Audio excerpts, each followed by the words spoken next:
Hello, sir. Hello. So today we have with us Mr. Ronak Chaube, sir, Vice President at EFC Limited. He started his journey with the same company in 2015 as a senior sales manager, and through consistent growth moved up to become a vice president at a relatively young age. With over 10 years of experience and leadership across multiple states, his journey is a great example of long-term growth and dedication. Let's dive into his story and learn from his experience. So EFC is basically a group of company, and wherein we believe in backward integration. Backward integration क्या है वो भी मैं आपको बता देता हूँ. हमारा EFC लिमिटेड के अंदर ऑफिस स्पेस का पोर्टफोलियो है, wherein we provide fully equipped and managed offices. Secondly, we also have our own design and build vertical company. Design and build मतलब जहाँ पर हम फर्नीचर बनाते हैं, फिट आउट करते हैं, इंटीरियर्स बनाते हैं. बहुत बड़ा वो भी हमारा वाइट हिल्स करके वो ब्रांड है. Last but not the least हमारा खुद का मैन्युफैक्चरिंग प्लांट भी है पुणे में, खड़ी मशीन चौक के पास, अंडर द नेम ऑफ एक design. So backward integration means कि आपको ऑफिस स्पेस चाहिए, EFC is here. If you don't need office, you just need interior fit out, we are here. आपको ये दोनों के साथ फर्नीचर भी चाहिए तो वी आर हियर. तो तीनों कॉम्बिनेशन मिला के मार्केट में क्या है, वो रीज़न भी हम बहुत थोड़े कॉस्ट इफेक्टिव हैं, तो वो थोड़ा बैकवर्ड इंटीग्रेशन पे हम काम करते हैं. उसके अलावा हमारी जो दूसरी वर्टिकल है लिस्टेड कंपनी TCC कॉन्सेप्ट, उसके अंदर हमारा पेपर फ्राई है जो हमने रिसेंटली एक्वायर किया है 100% पेपर फ्राई को. Yes, recently we acquired 100% Pepperfry. Then we have some in house software development, जो रियल एस्टेट के लिए हम सॉफ्टवेयर बनाते हैं. We are also into data center business. So there are n number of things. So starting from a 250-seater office, small space in Pune to till here. So long journey rahi. Let's start from the beginning, sir. What did your career look like when you first joined EFC Limited as a senior sales manager in 2015? It was a roller coaster ride. So it's almost been 11 years for me in this organization. And when I joined the company, so luckily I've been working with this organization since inception. And it was full on roller coaster ride, because starting your career with a startup company is not an easy job, easy task. But I'm very much thankful to my mentors, especially our promoters, who have really who gave me this opportunity to work with this organization. And the journey was great, and it was lots of learning. Okay, sir. Next question. What were some of the biggest challenges you faced in your initial years in sales? I would not say challenges, but yes, in terms of learning, there was multiple learning throughout the year. I'll tell you why. The reason, because we are into complete managed and co-working spaces, and this industry just came in 2013 or 2014. It was just a beginning, and luckily we are the pioneer in this business in domestic market, especially in India. EFC is the first one to operate these co-working spaces. और आप जब कोई नए का concept को market में लेकर आते हो और उसको किसी को आपको पिच करना है, इट्स मतलब इट टेक्स टाइम. सो मुझे अभी भी याद है, उस टाइम पे अगर मुझे किसी को ये एक 5 सीट्स का प्रोडक्ट कर किसी को पिच करना है तो उसको 1 से 1.5 घंटे लग जाते थे. Why? Because the concept was totally new in the market. People were aware of traditional offices, जो नॉर्मल ऑफिसेज होते हैं जो आप स्क्वायर फीट बेसिस पे लेते हो. बट ये पर सीट का बिजनेस किसी को पिच करना और किसी को टू मेक देम अंडरस्टैंड, उसको बहुत टाइम लग जाता था. तो as a newcomer in the market, as a fresher आप बोल सकते हो, या फिर इस इंडस्ट्री का फ्रेशर बोल सकते हो, तो वो बहुत बड़ा लर्निंग था. काइंड ऑफ चैलेंज बोलो चाहे आप लर्निंग बोलो, बट उसको बहुत टाइम लगता था. Okay, so looking back, how much of your education actually helped you in your sales career, and what were the skills you had to learn for the job? मतलब मेरा ये personal believe है, और मैं सबको guide भी करता हूँ और बोलता भी हूँ कि learning is a never ending game. You should always learn about, specially आप जिस फील्ड में काम करते हो ना, उसका तो डेप्थ नॉलेज आपको लेना बहुत बहुत ज़रूरी है, जिसके कारण आप और ज़्यादा अपना नॉलेज भी एनहांस करते हो और आपको करियर में बहुत ज़्यादा पुश मिलता है. कमिंग बैक टू सेल्स, तो मुझे ऐसा लगता है सेल्स कोई भी स्कूल कोई भी कॉलेज पढ़ा नहीं सकता, because sales is a art, is a skill, और मतलब वो एक पैशनेट लोग ही कर सकते हैं. तो आई थिंक, सॉरी टू से, बट कोई MBA कॉलेज भी आपको मार्केटिंग पढ़ाता है, वो सेल्स आपको नहीं पढ़ा सकता है. Next, in a time where most professionals switch jobs frequently, you stayed and grew within one organization. What influenced that decision? As I said, I started my career with the EFC Limited. That time we were very bootstrapped. It was hardly 1 year organization ने operate किया था और I joined in 2015. So looking aspect सारे अगर मैं पूरे journey और growth को देखूँ तो सबसे पहली बात व्हाट आई फील इज़ कि आपके प्रोफाइल में या फिर आपके पर्सनालिटी में थोड़ी स्टेबिलिटी होनी चाहिए. और चैलेंजेस कहीं भी, आप किसी भी ऑर्गेनाइजेशन में काम करोगे ना तो आपको चैलेंजेस और 50 तरह की चीज़ें वहाँ पर आती है. सो 3-4 साल जब चले गए तो मुझे लगा मैंने कुछ तो दिया है, कुछ तो स्वेट दिया. और डेफिनेटली मेरे प्रोमोटर्स ने मुझे बहुत सपोर्ट किया उस टाइम पे, मुझे चांस दे के. मैं क्योंकि एक फ्रेशर था तो जब उस टाइम पे I was with a company, so वो एक था कि नहीं, I will be there throughout at least for long time.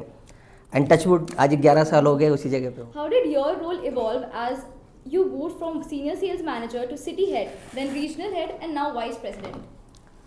Responsibilities बढ़ते चली गई. जब आप एक सेल्स मैनेजर के पोजीशन पे हो तो so starting from working individually to handling team of 30-40 people, तो वहाँ से यहाँ तक का वो जर्नी बहुत इजी तो नहीं रहा है. बट हाँ, if you ask me the transformation और प्रमोशन या फिर रोल चेंजेस, अल्टीमेटली काम वही कर रहा हूँ आज के डेट में भी. We are doing the same thing. But yes, time to time कभी 2 लोगों की टीम रही, कभी 10 लोगों की टीम रही, और आज जाके कहीं ना कहीं वो मल्टीपल सिटीज़, मल्टीपल रीजन में I am working with more than 30-35 sales professional at a time. As vice president of sales handling multiple states, what does a typical day in your life look like? Phone calls रहते हैं बस. मतलब मुझे तो कभी कभी लगता है कॉल सेंटर वाली जॉब है, बट स्टिल कोऑर्डिनेशन में पूरा दिन चला जाता है. आप अगर इतना बड़ा पोर्टफोलियो अगर हैंडल कर रहे हो तो फिर you can not sit very in a relax position, right. So दिन की अगर स्केड्यूल की बात करूँ तो it starts with our team. Pan India we have a joint this call thing. We connect together, we understand how to make things run and what's the plan for the entire day. Then after that, monitoring and guiding, उसमें पूरा दिन चला जाता है. Next question. EFC Limited recently got listed on NSE and BSE. How was the overall experience for you? Proud moment. या फिर आसान लफ्ज़ों में बोलूँ तो ये किसी भी प्रोफेशनल के लाइफ में एक बार एक्सपीरियंस होता है. But again being a luckiest one, I got chance twice, because अभी रिसेंटली हमारी जो दूसरी कंपनी है TCC concept limited, it's a IT driven company, so that also got listed in NSE. And EFC were listed in BSE since past 3-4 years, but हमने bell ringing ceremony last year किया है EFC का, और TCC का हमने अभी last month किया. सो I think मैं वो ऐसा लकी इंसान हूँ कि मुझे 2 बार घंटी बजाने का वहाँ पे अवसर मिला. Next, what are some common mistakes you see young professionals make when they enter the sales field? मुझे, जैसा मैं आपको थोड़ी देर पहले ही बता रहा था, आई बिलीव इन स्टेबिलिटी. सो मैं बहुत लोगों के साथ काम करता हूँ, दूसरी इंडस्ट्रीज़ में बहुत कनेक्टेड रहता हूँ, बिकॉज हमारा ऐसा बिजनेस है ना, we provide office spaces to like all kind of industry, इधर IT और नॉन IT. बट जहाँ पर मैं जॉब स्टेबिलिटी का थोड़ा डिस्कनेक्ट देखता हूँ कि आप बहुत फ्रीक्वेंट जॉब आप स्विच करते हो. आप 2 साल किसी ऑर्गेनाइजेशन में हो, फिर आपने स्विच किया ड्यू टू सैलरी और ड्यू टू एनीथिंग. सो मुझे हमेशा ऐसा लगता है कि आप किसी भी ऑर्गेनाइजेशन में काम करेंगे, कहीं ना कहीं कुछ चीज़ें प्लस माइनस रहती है. कोई भी ऑर्गेनाइजेशन में, एक बंदा गूगल में भी काम करता होगा तो शायद वो सेटिस्फाइड नहीं होता होगा अपने जॉब से. आपको अपने चॉइस का पड़ोसी भी नहीं मिलता है, तो बॉस तो लकीली बहुत कम जगह पे आपको ऐसा देखने को मिलेगा. तो मुझे आपके क्वेश्चन का आंसर मैं अगर सिंपली अगर बोलूँ तो मुझे वो डिस्कनेक्ट लगता है इन terms of stability and continuous job switch. उसके कारण आपका प्रोफाइल थोड़ा ग्राफ जो है ना वो अप एंड डाउन जाता है. स्पेशली आजकल तो जेन ज़ीज़ वैसे भी बहुत फ्रीक्वेंटली Yes, करते हैं, yes, थोड़ा सा yes. इनकन्वीनियंस एंड छोड़ देते हैं. Yes. In real estate and office space sales, how important is relationship building compared to closing deals quickly? Very important. Not only in real estate sector but in all other industries as well, either it's a banking industry or a telecommunication industry. और sales तो अगर sales की बात करूँ तो वो कहीं ना कहीं वो रिलेशनशिप बाई प्रोडक्ट है उसका, या आप ऐसा कहो कि रिलेशनशिप का मेकिंग का बाई प्रोडक्ट सेल्स है. अगर आपकी अगर नेटवर्किंग बहुत स्ट्रांग है, आपका नेटवर्क्स मार्केट में बहुत स्ट्रांग है, तो by product in the sense business तो आपको आएगा. अभी हम यहाँ पर क्या करते हैं, what we provide here is not just an office space, we provide solution, we provide infrastructure solution to our clients. आपको एक ऑफिस लेना है, आपके पास एक सेट ऑफ बजट है, मेरा जॉब सिर्फ आपको वो प्रोडक्ट बेच के निकलना नहीं है। मेरा है कि मैं आपको इन टर्म्स ऑफ इंफ्रास्ट्रक्चर क्या बेटर सोल्यूशन दे सकता हूँ, राइट प्लेस, राइट प्राइस, और and last but not the least we are known for our affordability. तो आपके पास अगर बजट लेट्स सपोज कम है तो मेरे पास 10 दूसरी प्रॉपर्टी भी यहाँ देने को। So this is one thing. और रहे इंस्टेंसेस, मैं रिलेशनशिप की अगर आपको बात बोलूँ तो मेरे आज भी ऐसे क्लाइंट हैं जो जिनके साथ मैं 2015 से काम कर रहा हूँ और आज भी हमारे साथ है।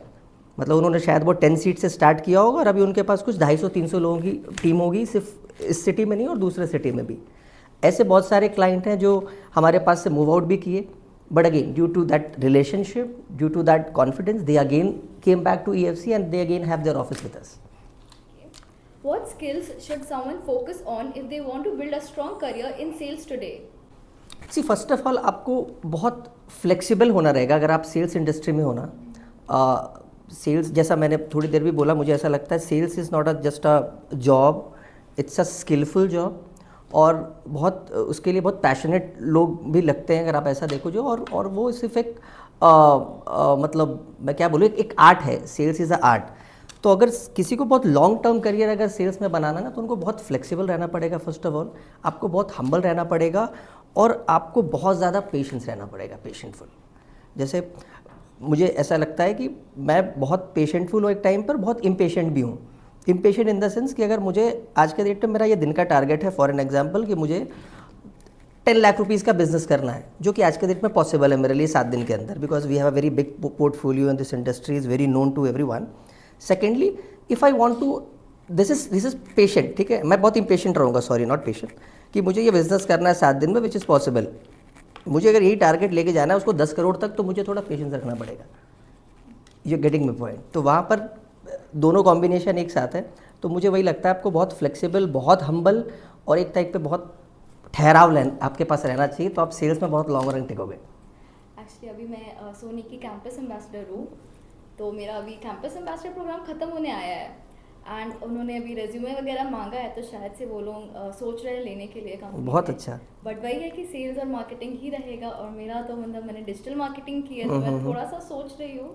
नहीं, ऐसा मुझे नहीं लगता। मेरे साथ बहुत लोग काम करते हैं जो बीटेक बैकग्राउंड से हैं, मतलब they are technical people, they are into sales. उन्होंने बीटेक किया और वापस वो सेल्स। अगर मैं उनसे पूछने जाऊँ वाई सेल्स, मतलब they love, they definitely they are loving this field, that's the reason they are not into that technical field, and they have come into sales. Moving on to the next question. As a leader, how do you manage and motivate large teams across different locations? It's all about trust, because if you trust someone, definitely आप वहाँ पर motivation बहुत बड़ा factor वहाँ पे हो जाता है।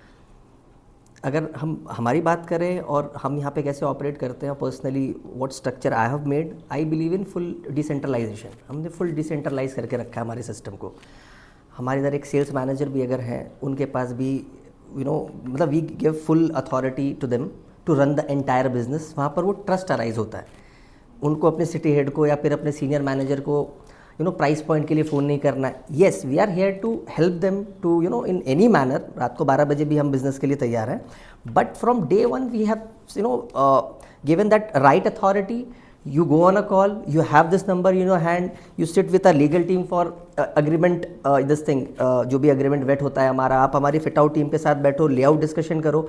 वो डे वन से जब आप उसको ये अथॉरिटी देते हो ना, बहुत ज़्यादा क्या होगा, एक बार गलती होगी, वो गलती सुधारने के लिए हमारी गलती किसी ने सुधारी थी, आज हम उनकी गलती सुधारेंगे, बट वहाँ से एक बहुत बड़ा मोटिवेशन आ जाता है। Secondly, we work very hand in hand, बहुत क्लोजली काम करते हैं। जैसे मैंने आपको थोड़ी देर बोला कि every day starts with a morning call. वो मॉर्निंग कॉल वो रिपोर्टिंग कॉल नहीं है, बिकॉज आज बॉसिज्म वाला टाइम तो गया, और मैं तो खुद पर्सनली ये बिलीव नहीं करता हूँ एज अ लीडर। तो बहुत बोलते हैं ना कि आप साथ में जब काम करते हो ना, तो आपको सबको साथ में लेके चलना पड़ता है। तो वो एक्सटेंडेड सपोर्ट उनको आपके तरफ से भी दिखता है एज अ सुपीरियर, अगर ऐसा बोलो, और सामने वाले को ट्रस्ट फैक्टर भी बिल्ड करता है। If you weren't in sales or real estate, what career path do you think you would have chosen? I think music. Music. Because I like music. गुनगुना लेता हूँ, तो मुझे ऐसा लगता है कि अगर मैं इनफैक्ट ऐसा बोलता हूँ, जो मेरे बहुत क्लोज लोग हैं उनको पता है कि मुझे गुनगुनाने का शौक़ है। हमने तो सुना ही है सर। हाँ जी, हाँ, आई थिंक सो। मुझे ऐसा लगता है अगर ये नहीं किया होता तो वही किया होता, वो नहीं कर रहा हूँ तो यही कर रहा हूँ और यही करूँगा। मतलब रियल इस्टेट तो नहीं छूटेगा, तो एक जगह फिक्स हूँ। एज अ हॉबी करते रहिए। कोशिश में है। And finally, if you could give one piece of advice to your younger self when you started in 2015, what would it be? मुझे ऐसा लगता है और मैं खुद से कहता भी हूँ कि अगर आपके पेट में हाथी बहुत बड़ा हो ना, तो निवाला बड़ा छोटा छोटा लेना चाहिए। तो अगर बहुत साल पीछे चला जाऊँ, और आज भी एम्बिशन इज़ वेरी गुड है, आपको बहुत एम्बिशियस रहना चाहिए। हर इंडिविजुअल को बहुत एम्बिशन, बट उस एम्बिशन को लेके थोड़ा स्टेबिलिटी और थोड़ा पेशेंट, जो मैं हमेशा बोलता हूँ, तो एक यंग एज में होता है। मतलब if you are very young तो थोड़ा आपको समझ का ऊपर नीचे is very much okay, but that's the reason कि आपको बहुत लॉन्ग रन अगर जाना है, बहुत very hungry, then you just wait, relax and take it easy. अगर लक्ष्य है तो वहाँ पहुँच जाओगे, और वैसे ही है। Lastly, what advice would you give to students or young professionals who are still figuring out their career path? Very important thing what I believe is again stability. और आप किसी भी इंडस्ट्री में काम करो, वहाँ पे उस इंडस्ट्री का आप मास्टर बनो। मुझे ऐसा दिखता है, या फिर मैं बहुत बार विटनेस किया है, करियर स्विचेस, ठीक है, that is okay, then again your industry, switching industry very very frequently. So my suggestion is always कि एक बार आप किसी एक फील्ड का आप मास्टर बनो, उसका एकदम थॉरली नॉलेज लो, मतलब बहुत डिटेल्ड में उसके बारे में पढ़ो, स्टडी करो, जो मैं आज भी करता हूँ अपने रियल इस्टेट के बारे में, because there are lots and lots of daily daily flowing news in the market. कितना कंजप्शन है, कितना सप्लाई है, बहुत बहुत कोर डिटेल है। तो 10-12 साल अगर मैंने दिया है, तो मैं सामने वाले को भी एडवाइस दे सकता हूँ कि आप किसी भी एक पर्टिकुलर इंडस्ट्री का बहुत स्ट्रॉन्ग मास्टर बनो, कि आपको कभी आगे जाके रिज्यूमे नहीं डालना पड़े, या फिर कभी इंटरव्यू नहीं देना पड़े। लोग अगर बुलाएंगे तो आपको मीटिंग में बुलाएंगे, वो इंटरव्यू देने की ज़रूरत नहीं होगी। Thank you so much for your time. Thank you so sir. Much ma'am, thank you. ये बहुत हेल्प करेगा हमारे करियर में भी, हम भी ढूंढ रहे हैं जॉब्स वगैरह। डेफिनेटली डेफिनेटली, हमारे लिए कुछ होगा तो आप बताइएगा। मतलब we have multiple options, multiple verticals here. Thank you sir, it was very insightful. Thank you so much, thank you so much.